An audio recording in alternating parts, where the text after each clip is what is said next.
Hello दोस्तों, मैं आपकी अध्यापिका लोपामुद्रा आप सभी को मेरे हिंदी ट्यूटोरियल चैनल पर बहुत बहुत स्वागत करती हूँ। आज हम लोग पढ़ने वाले हैं साहित्य सुधा, जो कि 12वीं कक्षा की किताब है। उसके अंतर्गत सूर्यकांत त्रिपाठी निराला के द्वारा रचित बादल राग।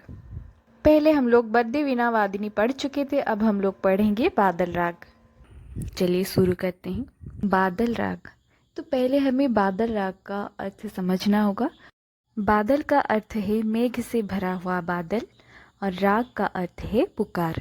तो यहाँ पर कवि मेघ से भरे हुए बादल को पुकार रहे हैं, अर्थात परिवर्तन यानी विप्लव के बादल को पुकार रहे हैं। कौन सा परिवर्तन? हमारे समाज में गरीबों के जीवन के परिवर्तन के लिए एक ऐसा परिवर्तन चाहते हैं जिसमें गरीबों का भला हो और जो धनाढ़ व्यक्ति या पूंजीवादी है उनका समाज का नाश हो, क्योंकि ये स्वार्थपर समाज है, सिर्फ अपने बारे में सोचता है और दलितों के बारे में बिल्कुल सोचता भी नहीं है। ये सब समझने से पहले मैं आप लोगों को बता देती हूँ, ये बादल राग में कवि ने अपना क्रोध किस पर जताया है। यहाँ पर कवि अपना क्रोध पूंजीवादी समाज पर जताया है और गरीबों के सपक्ष में होकर के वो पूंजीवादी समाज को घृणा और निंदा किया है। यहाँ पर जो धनाढ़ व्यक्ति है, जो पूंजीवादी समाज है, उसके आ जाने से गरीबों का जीविका चला गया है। जैसे आप मान लीजिए रिलायंस फ्रेश आ गया, जो छोटे छोटे कृषक हैं जो अपना मंडी लगाते हैं उनका व्यापार डूब गया है। और उसी तरह जो मोची है, नाइकी, पूमा, ये सब आ जाने से उनका भी व्यापार चौपट हो जाता है, क्योंकि ये छोटे छोटे गरीब व्यक्ति हैं, वो अपना गुजारा किसी तरह चला लेते हैं। बस खाने के लिए उनके पास पैसा हो, एक दूसरे को दिखावा करने के लिए हम लोग तो हैं ही, पैसा खर्चा करेंगे, पहनेंगे। लेकिन जो गरीब है वो तो हमेशा गरीब और दलित होता जा रहा है, उसके पास पैसा नहीं होता। आप ओला उबर आ गया, ऑटो वाले का धंधा चौपट। तो ऑटो वाले का तो फिर भी चलता है, लेकिन जो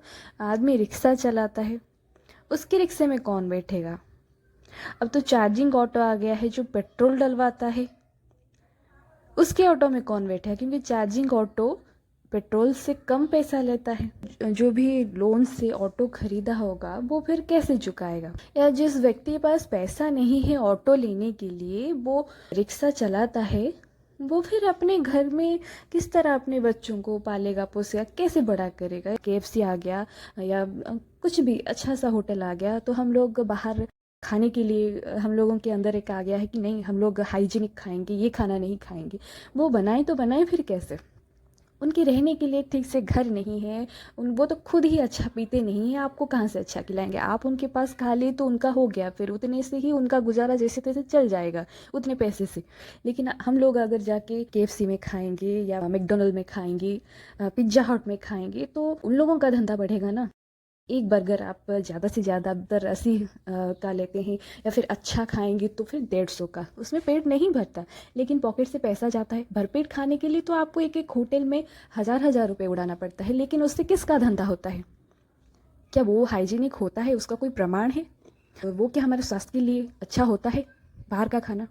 लेकिन उस इन सब से उनका धंधा चलता है, लेकिन जो गरीब व्यक्ति है, जो दलित व्यक्ति, वो हमेशा दलित बन के रह जाता है।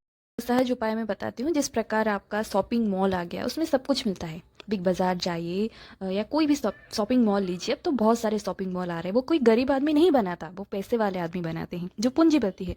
और वहाँ पे एक से एक कम दाम से लेकर ज़्यादा दाम तक सब चीज़ होता है, वो भी ऑफर लगा हुआ। लेकिन वहाँ पर जो सड़क के किनारे या कोई हाट मंडी हो, वहाँ पर कोई नहीं जाता। वहाँ पर जाना लोग बंद कर देंगे धीरे धीरे, क्योंकि ये सब खुल जाने से वहाँ लोगों के जाने की ज़रूरत ही नहीं होगी। और इससे किस कहानी होगा है, क्योंकि एक एक फ्लैट बिकता है करोड़ों रुपए में, लेकिन जो गरीब मजदूर है, जो दिन भर मेहनत करता है, पूरा 12-13 घंटा, 14-15 घंटा काम करता है, उसको दिन का 500-600 रुपये मिलता है। उतने से उसका गुजारा होना मुश्किल है। ऐसा नहीं कि उसे रोज रोज काम मिल जाता है, कभी काम मिलता है कभी नहीं। रोज उसे नया नया अपार्टमेंट का काम या कोई अलग से काम नहीं मिलता, जिसकी वजह से वो खुद झोपड़ी में रहता है और करोड़ों का अपार्टमेंट बना देता है। लेकिन बाकी जो है उसमें काम करते हैं, जो कॉन्ट्रैक्टर है, जो इंजीनियर है, उन्हें करोड़ों का फायदा होता है। लेकिन जो गरीब है, जो दलित है, हमेशा के लिए वो दलित बन के ही रह जाता है। समाज में हम सबको जीने का हक है, जितना हमें है उतना गरीबों को भी है। तो वो कवि ने गरीबों के लिए एक परिवर्तन की आशा से ये पूरा कविता लिखा है। कवि का मूल उद्देश्य है कि पूंजीवादी समाज ही नहीं रहेगा तो सब एक दूसरे को सहायता करेंगे। बादल राग। तैरती है समीर सागर पर, अस्थिर सुख पर दुख की छाया, जग के दग्ध हृदय पर, निर्दय विप्लव की प्लावित माया। यहाँ पर कवि का कहना है तैरती है मतलब तैरना, मतलब जिसे उड़िया में बोलते हैं पहुँरिबा। तैरती है समीर सागर पर, समीर माने हवा, सागर पर, सागर माने समुंदर पर, समीर माने हवा तैरती रहती है, असह्य समीर पवन तैरती रहती है मतलब खेलती रहती है पवन, तभी तो जाकर के सागर में परिवर्तन आता है, तभी तो जाकर सागर में लहरें उठते हैं। उसी प्रकार अस्थिर सुख पर दुख की छाया, माने ये जो जीवन है वो सुख से कभी भरा हुआ नहीं रहता, सुख हमेशा स्थिर नहीं होता, उसके ऊपर दुख की छाया हमेशा मंडराता रहता है, मतलब ये जीवन कभी सहज नहीं होता। जिस प्रकार कवि ने कहा कि शांत सागर पर हवा का झोंका उथल पुथल मचा देता है, जो सुख है वो कभी स्थिर नहीं रहता, उस पर हमेशा दुख का छाया भी मंडराता रहता है। जग के दग्ध हृदय पर, जगत में रहने वाले जो साधारण जनता है, जो गरीब है, जो दलित है, जो हमेशा के लिए उच्च वर्ग के व्यक्तियों द्वारा दलित होते रहे हैं, उनके दग्ध हृदय, दग्ध माने जले हुए हृदय पर, जो आघात हृदय है उनका, उसमें निर्दय विप्लव की प्लावित माया, उस पर भी निर्दय विप्लव की एक विद्रोह की भावना प्लावित होती है, यानी उमड़ती है। उनके हृदय में भी अपने ऊपर होते हुए अत्याचार के विरुद्ध एक विप्लव यानी परिवर्तन की भावना जागता है। यानी कवि का कहना है कि जिस प्रकार समीर सागर पर तैरती है, उसी प्रकार अस्थिर सुख पर हमेशा दुख की बादल छाया रहता है। मतलब हमेशा जो बड़े हैं, जो धनाढ़ व्यक्ति है, जो हमेशा के लिए दलितों पर अत्याचार करते हैं और उन्हें उसी हालत में छोड़ देते हैं, उनका भी समय आएगा, वो भी एक दिन अपने किए हुए पाप का पश्चाताप करेंगे, उनको भी परिवर्तन के भाव में बहना पड़ेगा और एक माया सा सब कुछ परिवर्तन हो जाएगा और दलित जो हैं वो उनका जीवन शैली भी बदल जाएगा। तो यहाँ पर पूरा कवि का कहना है कि जब जग के दग्ध हृदय पर निर्दय विप्लव की प्लावित माया जागेगी, तब समीर सागर पर जिस प्रकार रहती है, उसी प्रकार अस्थिर सुख पर भी दुख की छाया मंडराती रहती है। आज जो सुख से जी रहा है, कल पता नहीं उसका क्या हालत हो सकता है।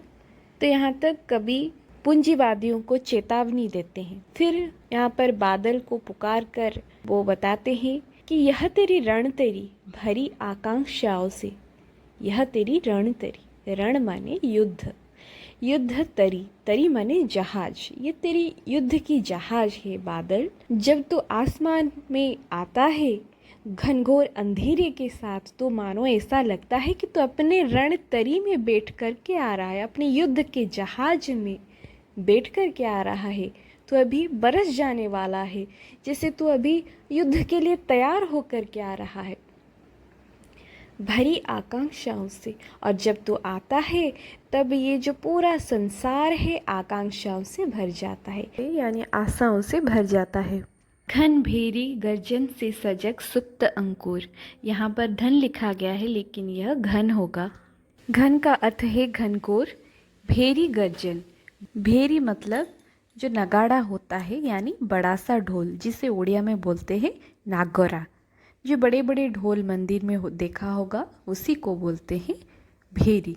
तो यहाँ पर कवि का कहना है कि तुम घनघोर आवाज के साथ आओ, मतलब जिस प्रकार भेरी के गर्जन होता है उसी प्रकार तुम आवाज करके आओ, जिससे सोए हुए छोटे छोटे अंकुर सजग हो जाएं।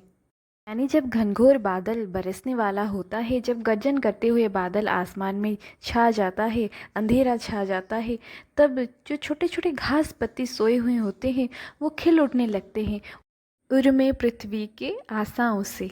उर माने छाती यानी हृदय, तो पृथ्वी के छाती पर सोए हुए जो छोटे छोटे सुप्त कण है, जो घास है, अंकुर है, जो अंकुर माने छोटे छोटे घास पत्ती, जो किसल है जिसे बोलते हैं, जो कोमल पत्ती होती है, वो सब जाग जाती है। उर में पृथ्वी के आशाओं से, जब बारिश होने वाला होता है तब पृथ्वी के हृदय पर सोए हुए घास पत्ती आशाओं से जाग उठते हैं। नवजीवन की ऊंचा कर सिर, तो कौन सी आशाओं से? नवजीवन जीने की आशाओं से, जो और सिर उठाकर सम्मान के साथ जी पाने की आशाओं से। तो यहाँ पर इसका अर्थ है कि कभी विप्लव यानी परिवर्तन यानी क्रांति के बादल को पुकार रहे हैं। मतलब उन्हें आशा है कि विश्व भर में कुछ बदलाव जरूर होगी, जिनमें गरीबों का भला होगा, जो छोटे छोटे गरीब हैं, जो मजदूर हैं। इस परिवर्तन के आने पर वह सब जो सोए हुए थे, जो दबे हुए थे, जो गरीबी के तलबे पर थे, उनको सिर ऊंचा करके जीने का एक मौका जरूर मिलेगा। ताक रहे ये विप्लव के बादल, मतलब जब बारिश होने वाली होती है तब घास पत्ती घनघोर बादल की ओर ताक रहे होते हैं, क्योंकि जब घनघोर बारिश होती है तब बड़े बड़े पेड़ टूट जाते हैं, लेकिन छोटे छोटे घास पत्ती तो खुशी से भर जाते हैं, खिल खिल के और बढ़ने लगते हैं, उनको कोई नुकसान ही नहीं होता। इसी प्रकार गरीब व्यक्ति भी इसी परिवर्तन की आशाओं से इस क्रांति के ओर ताकते रहते हैं। फिर बार बार गर्जन बरसण है मूसलाधार, हृदय थाम लेता संसार, सुन सुन घोर वज्र हुंकार, असनिपात से सायत आहत सत सत वीर, शत विक्षत हत अंचल शरीर, गगन स्पर्शी श्रद्धाज्ञ धीर। इस पद में कवि का कहना है कि हे बादल, तुम जब भी आते हो फिर बार बार गर्जन, मतलब बार बार गर्जन करते हुए आते हो। बरसण है मूसलाधार, और जब तुम बरसते हो तो मूसलाधार बारिश कर देते हो। मूसलाधार माने जोर शोर बारिश। हृदय थाम लेता संसार, सुन सुन घोर वज्र हुंकार, मतलब जब बादल आता है तब उसके वज्र हुंकार को सुन सुनकर पूरा संसार हृदय थाम लेता है। मतलब कवि यहाँ पर बादल को आवाहन करते हुए कहते हैं कि तू जब भी आता है तो इस प्रकार संसार में भयावहता छा जाता है। असनिपात से शापित, यहाँ पर शायित लिखा गया है, ये शापित होगा। शापित उन्नत सत सत वीर, मतलब असनिपात अर्थात वज्रपात यानी बिजली का गिरना। तो जब बिजली गिरता है तब उससे शापित मने जो श्रापित है, उन्नत सत सत वीर, उन्नत मने हृष्ट पृष्ठ जो शापित है, क्षत विक्षत हत अचल शरीर, तो उन शापित वीरों के शरीर को हे बादल तेरे वज्रपात से, तेरे असनिपात से उन्नत हैं, जो वीर है, जो तेरे सामने में रुकावट करते हैं, तो उन्हें किसी श्रापित वस्तु की तरह शत विक्षत कर देता है, आहत कर देता है। हत माने आहत, आहत कर देता है, अचल कर देता है उनके शरीर को। गगन स्पर्शी स्पर्धाज्ञ धीर, अर्थात वो चाहे गगन स्पर्शी पहाड़ हो या कोई गर्भ से अचल या अटल हो, तेरे वज्रपात से उन सबको कोई श्रापित वीर की भांति शतविशत आहत करके अचल कर देता है। अर्थात इसमें कवि का कहना है कि जब भी बादल गरजने लगता है, मूसलाधार बारिश करने लगता है, तो पूरा संसार भयभीत हो जाता है। वज्रपात होता है तो वो चाहे जितना बड़ा घमंडी पहाड़ क्यों ना हो, वो टूट ही जाता है। तो इस पद में कवि का कहना है कि इसी प्रकार जब गरीब अपने हक के लिए लड़ने लगेंगे, जब गरीब या कोई पीड़ित किसी विप्लव की शुरुआत करेंगी, उनके वज्र हुंकार से संसार भयभीत हो जाएगा और जो पूंजीपति हैं उनका घमंड टूट जाएगा। आशा करती हूँ यहाँ तक आप लोगों को समझ में आ गई होगी। अगर नहीं आए तो मुझे कमेंट करके ज़रूर बताएं, और पूरा वीडियो पसंद आया हो तो कमेंट करके ज़रूर बताएं। मिलते हैं अगले क्लास में। अगले क्लास में हम लोग पूरा काव्य को पढ़ लेंगे।